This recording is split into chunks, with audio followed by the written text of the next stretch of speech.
Hi. അപ്പോൾ 2025 ഇങ്ങനെ കടന്നു പോവുകയാണ്. ഓക്കെ, അപ്പോൾ ഇതിനകത്ത് നമുക്ക് ക്രിക്കറ്റിനെ സംബന്ധിച്ചിടത്തോളം ഒത്തിരി നല്ല കാര്യങ്ങൾ നടന്നൊരു വർഷം കൂടിയായിരുന്നു. എന്ന് പറഞ്ഞാൽ വലിയ സംഭവങ്ങൾ നടന്നു, ബട്ട് വളരെ ചെറിയ ചെറിയ പ്രശ്നങ്ങളും വന്നിട്ടുണ്ട്. അപ്പോൾ നമ്മൾ 2025 വരുമ്പോൾ നമ്മുടെ 24 എന്ന് പറയുമ്പോൾ 24 നമ്മൾ മെയിനായിട്ട് പറയേണ്ടത് നമ്മുടെ 2020 വേൾഡ് കപ്പ് എടുത്തു. നമ്മൾ അതിലൂടെ രോഹിത് ശർമ്മ, വിരാട് കോഹ്ലി ക്രിക്കറ്റ് ലോകത്ത് 2020 ക്രിക്കറ്റ് ലോകത്തിൽ നിന്നും വിട പറഞ്ഞായിരുന്നു. ഒരു IPL സ്റ്റിൽ കണ്ടിന്യൂ ചെയ്യണത്. IPL നിന്നും വലിയ താമസമില്ലാണ്ട് രോഹിത് ശർമ്മ മാറാൻ സാധ്യതയുണ്ടെന്നുള്ളതാണ് എനിക്ക് തോന്നുന്നത്.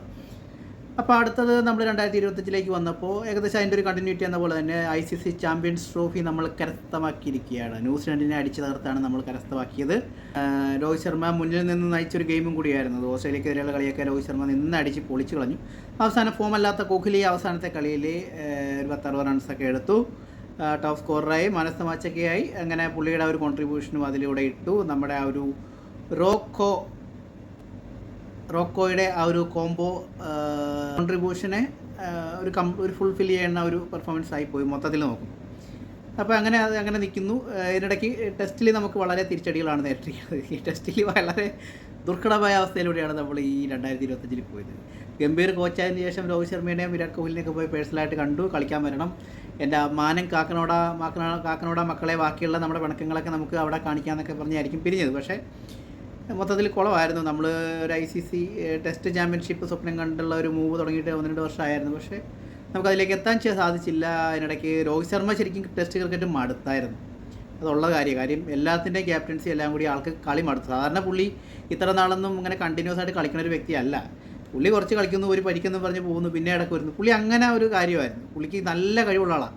എത്രയോ റെക്കോർഡുകളും എത്രയോ പബ്ലിസിറ്റി ഉണ്ടാക്കേണ്ട ഒരാളാണെന്നറിയും. ശരിക്കും ഈ വിരാട് കോഹ്ലി ശരിക്കും ഇൻസ്റ്റാഗ്രാമിൽ നിന്ന് ഒരു പോസ്റ്റ് ഇട്ട് കഴിഞ്ഞാൽ പുള്ളിക്ക് ഒരു 12-12.5 കോടിയാണ് പുള്ളിക്ക് ഇൻസ്റ്റാഗ്രാം വരുമാനം കൊടുക്കുന്നത്. ബട്ട് രോഹിത് ശർമ്മ കളി വെച്ചിട്ടാണെങ്കിൽ അത്രയും ഫാൻ ബേസും അത്ര ആരാധകരും ഉള്ള ഒരു സംഭവമാണ്. പുള്ളി അതിനൊരു ബ്രാൻഡാക്കാൻ നോക്കുന്നില്ല. പുള്ളിക്ക് അങ്ങനെയുള്ള ഒരു ലൈഫൊന്നുമില്ല. പുള്ളിക്ക് ഇങ്ങനെ കളിക്കുക, പോവുക, എൻജോയ് ചെയ്യുക, ഫാമിലിയായിട്ട് കുറേ നാൾ ഇങ്ങനെ സോഷ്യൽ മീഡിയയിൽ നിന്നൊക്കെ മാറി നിൽക്കുക. വളരെ പേഴ്സണലായിട്ട് ജീവിക്കുന്ന ഒരു വ്യക്തി കൂടിയാണ് എനിക്ക് തോന്നിയിട്ടുള്ളത്. ബട്ട് അസാധ്യ ടാലൻ്റാണ്. എനിക്കിപ്പോഴും തോന്നുന്നില്ല രോഹിത് ശർമ്മ എന്തുകൊണ്ടാണ് 2020 വിരമിച്ചത്. അതിന് വിരമിക്കേണ്ട കാര്യമില്ല. ടെസ്റ്റിൽ നിന്ന് ഓക്കെ. അതേപോലെ വിരാട് കോഹ്ലി ടെസ്റ്റിൽ നിന്ന് എന്തിനാണ് വിരമിച്ചത് എനിക്കിപ്പോഴും മനസ്സിലാകുന്നില്ല. വിരാട് കോഹ്ലി ടെസ്റ്റിൽ കണ്ടിന്യൂ ചെയ്യണമായിരുന്നു, രോഹിത് ശർമ്മ 20ലും കണ്ടിന്യൂ ചെയ്യണമായിരുന്നു. ബാക്കി നിന്നൊക്കെ എവിടെ നിന്ന് വിരമിച്ചോ അതൊക്കെ പിന്നെ ഓക്കെ എന്ന് പറയാം. അപ്പോൾ അങ്ങനെ പോകുന്ന ഈ ഒരു സംഭവം ഞാനിപ്പോഴും പറയുന്നു. 2020 നടക്കാൻ പോവുകയാണ്. ഇപ്പോഴും ചാൻസ് ഉണ്ട്. രോഹിത് ശർമ്മയെ തിരിച്ചു വിളിക്കുക. രോഹിത് ശർമ്മയും അഭിഷേക് ശർമ്മയും കൂടി ഓപ്പൺ ചെയ്താലുള്ള സ്ഥിതി എന്താ ആലോചിക്കുക. എൻ്റെ പൊന്നെ പൂരപ്പുറപ്പായിരിക്കും. അപ്പോൾ അതങ്ങനെ നിൽക്കുന്നു കാര്യങ്ങൾ. ഇതിനിടയ്ക്ക് നമുക്ക് ICC ചാമ്പ്യൻസ് ട്രോഫി കിട്ടി. നമ്മൾ ന്യൂസിലൻഡിനാണ് അടിച്ചത്. സാധാരണ ന്യൂസിലൻഡ് ഒരു ഫൈനലിലൊക്കെ വരുമ്പോൾ നമുക്കൊരു പണി തരാറുള്ളതാണ്. ഇപ്രാവശ്യം അത് നടന്നില്ല. നമ്മളെന്തായാലും കയറ്റിപ്പിടിച്ചു. പിന്നെ അതേപോലെ നമുക്ക് പറയുമ്പോൾ ഇന്ത്യൻ സോഷ്യൽ മീഡിയയിലൊക്കെ കത്തി നിന്ന ഒരു വാർത്തകളും മെയിംസും ഹൈലൈറ്റ്സും അതിൻ്റെ ഹാപ്പിനെസ്സും എല്ലാം ഈ ഒരു ക്രിക്കറ്റ് ബേസ് ചെയ്ത് തന്നെയായിരുന്നു ആ സമയങ്ങളിൽ. കാരണം ക്രിക്കറ്റ് എന്ന് പറഞ്ഞാൽ നമുക്കൊരു മതം കൂടിയാണല്ലോ. അപ്പോൾ അങ്ങനെ പോയി ആ കാര്യങ്ങൾ. പിന്നെ ഇതിനിടയ്ക്ക് ഇന്ത്യയിൽ ടെസ്റ്റിൻ്റെ കേസ് വരുമ്പോൾ ഇന്ത്യയിൽ വന്ന് വൈറ്റ് വാഷ് ചെയ്തു. ന്യൂസിലൻഡ് വൈറ്റ് വാഷ് ചെയ്തു, സൗത്ത് ആഫ്രിക്ക വൈറ്റ് വാഷ് ചെയ്തു. ഇതിനിടയ്ക്ക് ഓസ്ട്രേലിയയിൽ പോയിട്ട് ഓസ്ട്രേലിയയിൽ നമ്മൾ അടി മേടിച്ചു. ടെസ്റ്റ് മൊത്തം അതപ്പതനം തന്നെയായിരുന്നു കേട്ടോ. ഇതിനിടയ്ക്ക് 2-2 പിടിച്ചതൊന്നും ഇംഗ്ലണ്ടിൽ പോയിട്ടാണെന്ന് തോന്നുന്നു, ഗില്ലിൻ്റെ ഇതിൽ. എങ്കിലും ഭയങ്കര പാട് തന്നെയായിരുന്നു. ടെസ്റ്റ് ഇനി കുറച്ച് കോൺസെൻട്രേറ്റ് ചെയ്യേണ്ടിയിരിക്കുന്നു. ബാക്കി വൺ ഡേയിലും ഇതൊക്കെ ഓക്കെ, നല്ല പെർഫോമൻസാണ്. രോഹിത് ശർമ്മേനെ വൺ ഡേ ക്യാപ്റ്റൻസി സ്ഥാനം ഒഴിവാക്കി പിടിച്ച് മേടിച്ചു. 2027 വേൾഡ് കപ്പിൽ റിസർവ് ചെയ്ത് വെച്ചിട്ടുണ്ടെന്നൊക്കെ പറഞ്ഞു, നേരാണെന്ന് അറിയില്ല. അപ്പോൾ രോഹിത്തിനെയും കോഹ്ലിനെയും ഇനി കാണണമെന്നുണ്ടെങ്കിൽ വൺ ഡേയിൽ മാത്രമേ കാണാനും പറ്റുള്ളൂ. അതിന് 2027 വരെ രോഹിത്തിനെ കാണാൻ പറ്റും. അതിനുശേഷം രോഹിത്തിനെ കാണാൻ സാധ്യതയില്ല. കോഹ്ലിക്കും കളിക്കാൻ പറ്റും, ബട്ട് കോഹ്ലി പ്രഷറും ഇതൊക്കെ ആയിട്ട് കോഹ്ലി സൈലൻ്റായിട്ട് റിട്ടയർമെൻറ്റ് നടത്താനാണ് സാധ്യത. അപ്പോൾ അങ്ങനെ പോകുന്ന കാര്യങ്ങൾ. ഇടയ്ക്ക് ഇന്ത്യയിൽ ഒത്തിരി വേറെ മാറ്റങ്ങൾ വന്നു. ഗില്ലിനെ പുറത്താക്കുന്നു, ഗില്ലിനെ ക്യാപ്റ്റനാക്കുന്നു. കാര്യം നല്ലൊരു റൈറ്റ് ഹാൻഡറെ, നല്ലൊരു ലക്ഷ്യബോധമുള്ളൊരു കളിക്കാരനെ കിട്ടാത്തതാണോ? അതിനിടയ്ക്ക് KL രാഹുൽ ഉണ്ട് കേട്ടോ. KL രാഹുൽ ഇതിനിടയ്ക്ക് ഏഷ്യ കപ്പിൻ്റെ ഭാഗമൊക്കെ ആയിരുന്നു. ഏഷ്യ കപ്പിൻ്റെ ഇടയ്ക്ക് നമുക്ക് കിട്ടിയായിരുന്നു. ഇതിനിടയ്ക്ക് കുറേ പ്രശ്നങ്ങൾ വന്നത്. നമ്മുടെ പെഹൽഗാം ആക്രമണം നടന്നു. അതിൻ്റെ ഇതിൽ നമ്മൾ പാകിസ്ഥാനായിട്ടുള്ള പല നദീജല കരാറും നമുക്ക് ബാക്കി പല കാര്യങ്ങളും സ്പോർട്സ് വരെ നമ്മൾ സംഭവിപ്പിച്ചിരിക്കുകയാണ്. മൊത്തത്തിലൊരു സെപ്പറേഷൻ അവിടെ നടന്നിട്ടുണ്ട്. ക്രിക്കറ്റ് കളി നമ്മൾ ജയിച്ചിട്ടും ഹസ്തദാനം കൊടുത്തില്ല, ട്രോഫി വാങ്ങാൻ നിന്നില്ല, ആ രാജ്യത്ത് പോയി കളിച്ചില്ല. അങ്ങനെ ഒത്തിരി പ്രശ്നങ്ങൾ അവർക്ക് സാമ്പത്തികമായിട്ട് ആ രാജ്യത്തുണ്ടായിട്ടുണ്ട്. അവർ ഹോസ്റ്റ് ചെയ്ത ഒരു ടൂർണമെൻറ്റ് കൂടിയായിരുന്നു. അപ്പോൾ അതിൽ ഇന്ത്യൻ ടീം വരാണ്ടിരിക്കുമ്പോൾ തന്നെ ഊഹിക്കാം അത്രയ്ക്കുള്ള പ്രശ്നങ്ങൾ വരുമെന്നുള്ളത്. അപ്പോൾ അങ്ങനെ ഒത്തിരി കാര്യങ്ങൾ ഇതിനകത്ത് നടന്നു സ്പോർട്സിലും. അപ്പോൾ അവരൊക്കെ പറയുന്നുണ്ട് രാഷ്ട്രീയം എന്തിനാണ് സ്പോർട്സിൽ കയറ്റണം എന്നുള്ളത്. രാഷ്ട്രീയം സ്പോർട്സിൽ കയറ്റണമല്ല, നമുക്ക് അത്രയും മുറിവേറ്റൊരു സംഭവം കൂടിയായിരുന്നത്. അപ്പോൾ അതിനെയൊക്കെ നമ്മളെല്ലാവരും സപ്പോർട്ട് ചെയ്തൊരു കാര്യം കൂടിയാണ്. അപ്പോൾ അതങ്ങനെ ആ കാര്യങ്ങൾ നടന്നുപോയി.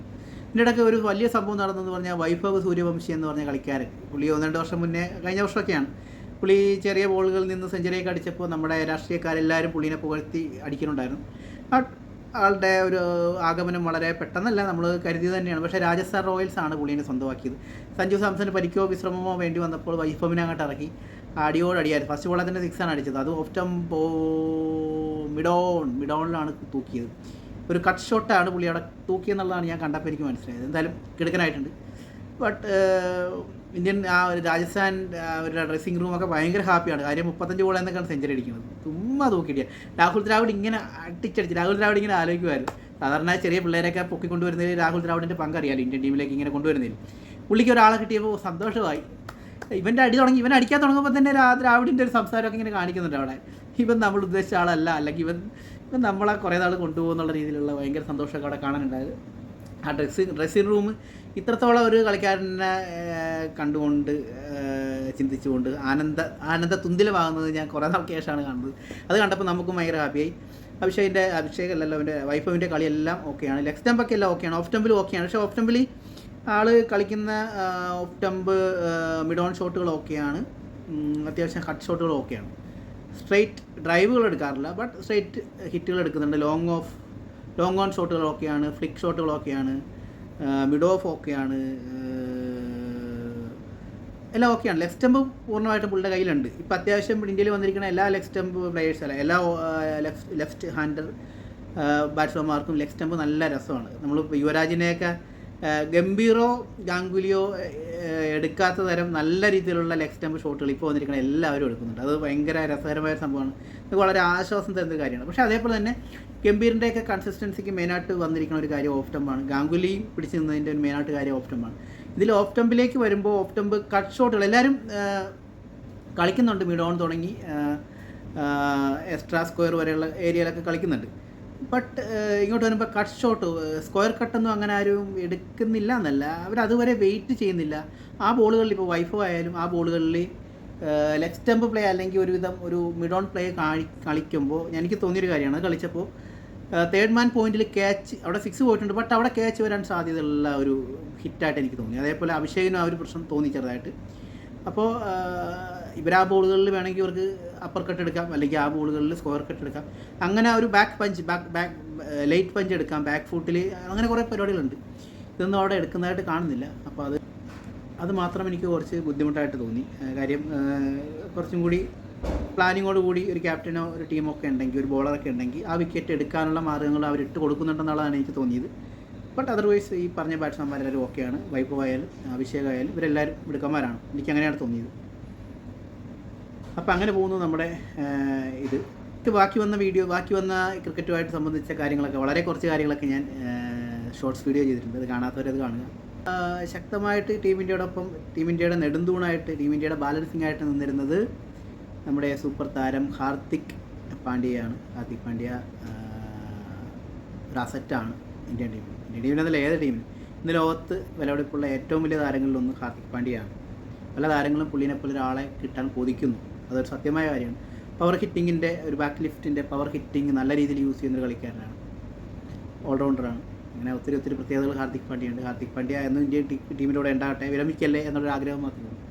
അപ്പോൾ ഇങ്ങനെയൊക്കെ പോകുന്നു ഇന്ത്യൻ ടീമിൻ്റെ ടോട്ടൽ കാര്യങ്ങൾ. ഓക്കെ, അപ്പോൾ അതാണ് 2025 എനിക്ക് പറയാനുള്ളത്. ഇനിയിപ്പോൾ 2026 സ്റ്റാർട്ടിങ്ങിൽ തന്നെ നമുക്ക് കളികൾ വരുവാണ്, 2020 വേൾഡ് കപ്പ് വരുവാണ്. അങ്ങനെ കുറേ കാര്യങ്ങൾ നടക്കാൻ പോകും. Okay, by.